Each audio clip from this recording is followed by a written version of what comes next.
अस्तो माँ सद्गमय, तमसो माँ ज्योतिर्गमय, मृत्योर माँ अमृतगमय।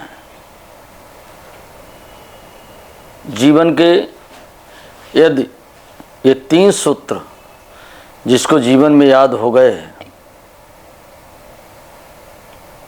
वो जीवन सफल बना गए। मन का कारक ग्रह चंद्रमा है और चंद्रमा जब बदलता है तो बड़े बड़े योगियों की बुद्धि विभ्रम कर देता है।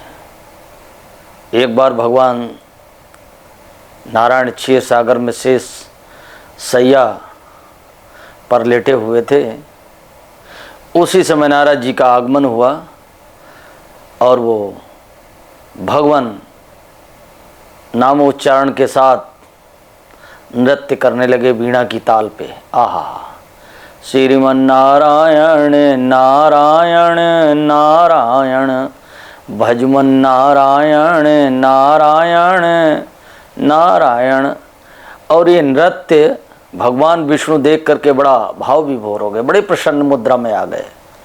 पीछे शेषनाग, और जब उनकी वार्तालाप हुई पीछे शेषनाग देख रहे थे। जब भगवान श्री हरि की नारद जी से वार्ता हुई, वार्ता होने के उपरांत नारद जी वहाँ से प्रस्थान कर गए। अब शेषनाग के मन में ये उत्कंठा जागृत ही, प्रभु हम भी डांस करेंगे। उन्हें अरे तुम्हारे न सर है न पैर है, कथक करोगे कि भरतनाट्यम करोगे, तुम्हारी तो पूंछ और शरीर बिल्कुल वैसा, तुम कैसे कर सकते हो। बोला नहीं प्रभु हम करना चाहते हैं। बोला फिर तुम्हें मनुष्य रूप लेना पड़ेगा, जन्म लेना पड़ेगा। महर्षि कश्यप की पत्नी गोंडा बहुत बड़ी नृत्यांगना थी और योग सूत्र की प्रवर्तक थी। एक दिन नदी के किनारे वो जल देने के लिए, सूर्य अर्घ देने के उपरांत जब वो जल सूर्य को जमीन पर डाल दिया, देखा उनके हाथ पे कोई केंचुआ जैसा कीड़ा रेंग रहा है। देखते ही देखते उसने बालक का रूप धारण कर लिया और बहुत बड़ा पुरुष बन गया। और यही आगे चल करके महर्षि पतंजलि हुए। अपनी माँ से योग विद्या और नृत्य विद्या सीख करके बताते हैं दुनिया में सबसे बड़ा कोई डांसर हुआ तो महर्षि पतंजलि जैसा हुआ। व्याकरण के भाष्य पर उन्होंने रचना की तो समय चंद्रमा मन का कारक ग्रह होता है, अगर न्यूट्रलाइज बना दे तो कुकर्म की तरफ प्रेरित कर दे, और चंद्रमा यदि उच्च का हो जाए तो सर्प जैसे प्राणी को भी महाज्ञानी बना देता है। कहने का मतलब वृश्चिक राशि वाले चंद्रमा जिनका वृश्चिक राशि में है उनकी मनोवृत्ति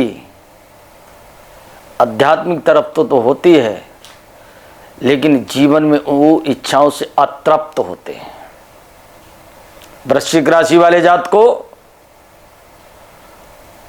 1 मार्च सन 2025 द्वितीया शुक्ल पक्ष फाल्गुन की शनिवार दिन उत्तरा फाल्गुनी नक्षत्र, चंद्रमा उस दिन मीन राशि में, उत्तराषाढ़ नक्षत्र, चंद्रमा उसमें मीन राशि में, और राहु के साथ तिथि, शुक्र के साथ तिथि, बुध के साथ तिथि पंचम भाव में।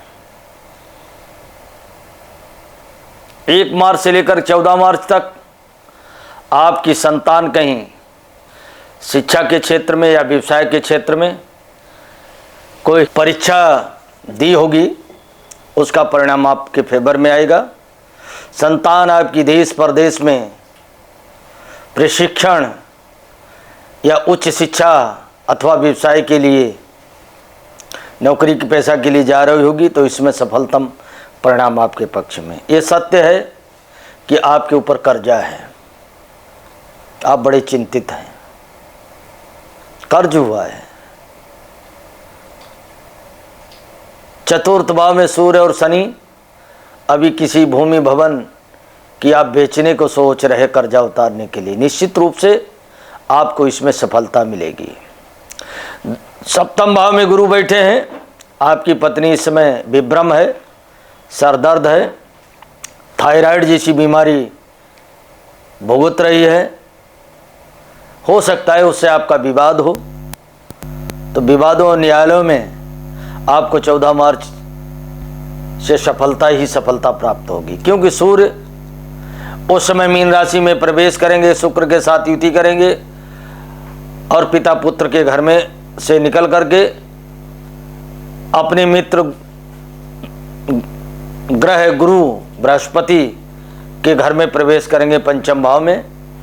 तो निश्चित रूप से आपको शिक्षा और संतान जिनकी शादी इत्यादि नहीं हुई, मार्च में उनकी शादी फाइनल होगी।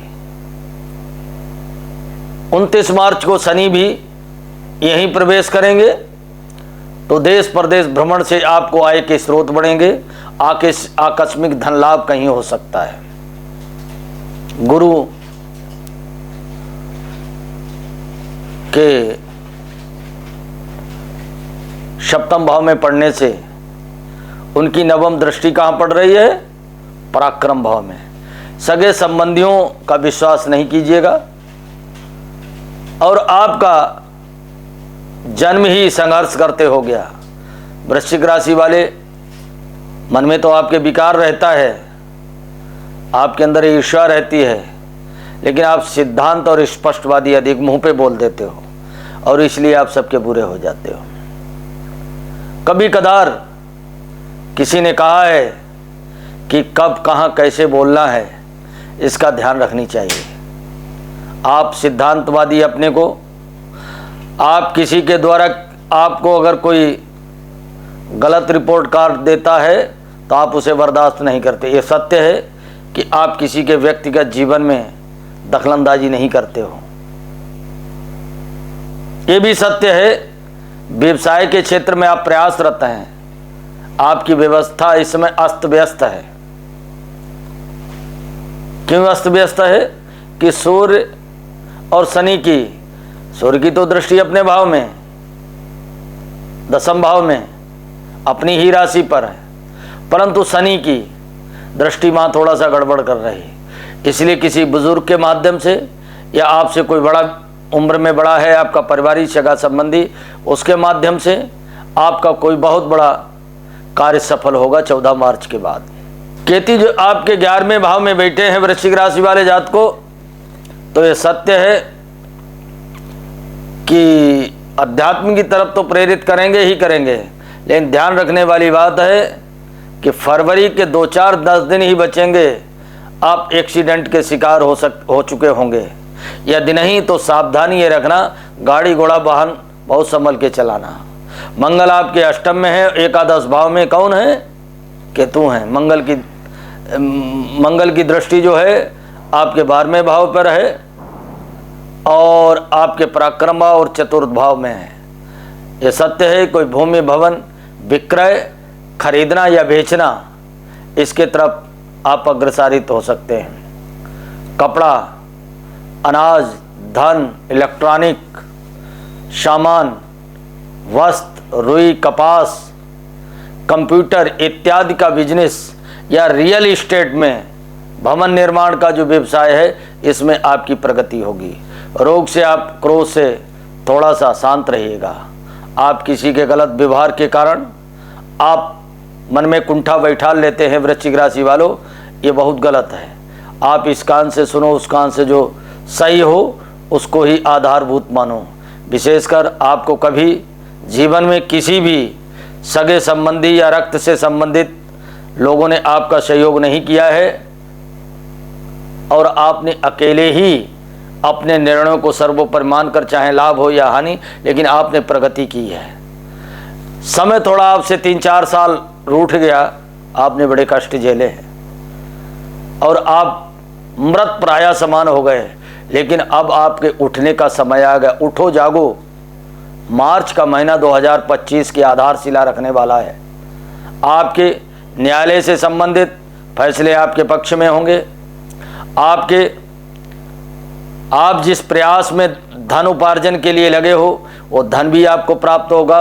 और अप्रैल और मई आते आते आपके सारे कार्य संपन्न हो जाएंगे। आधारभूत ढांचा यहीं से प्रारंभ होगा। अंत तो गत्वा वृश्चिक राशि वालों, आप भरपूर रूप से हर क्षेत्र में भारत आज जैसे ही बृहस्पति 14 मई को परिवर्तन करेंगे, किसमें? मिथुन राशि में।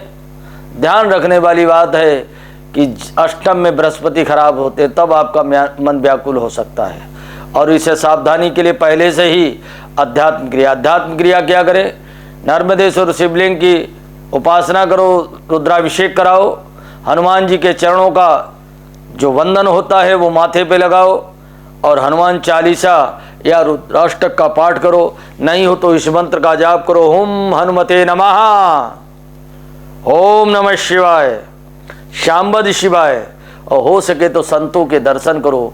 कुंभ इत्यादि तीर्थराज प्रयाग में जाकर के अपने जो आप पे पितृदोष और वाणी दोष दो लगे हुए हैं उनको दूर करके अपने पूर्वजों का पिंडदान करो। आपके घर में कलह कलेश, आपकी जो बरकत नहीं होती, धन बहुत कमाते हो हैं लेकिन वो एकत्र नहीं कर पाते हो, तो इन समस्याओं से आपको निदान मिल सकता है। बाद बाकी वृश्चिक राशि वाले जातकों, वैसे मैं किसी राशि वाले जातकों से नहीं कहता हूँ, आपसे विशेष आग्रह है कि आप हमारे शिष्य के माध्यम से रजिस्ट्रेशन कराएं। आपकी जन्म कुंडली में, आपकी राशि गोचर में और जन्म कुंडली में यदि कोई ग्रह उच्च का बैठा है तो उसके हिसाब से 2025 बहुत सुंदर रहने वाला। बशर्ते रजिस्ट्रेशन करा करके वृश्चिक राशि वाले जातकों मेरे से संपर्क करें, मैं आपको डिटेल में बताऊंगा। धन्यवाद।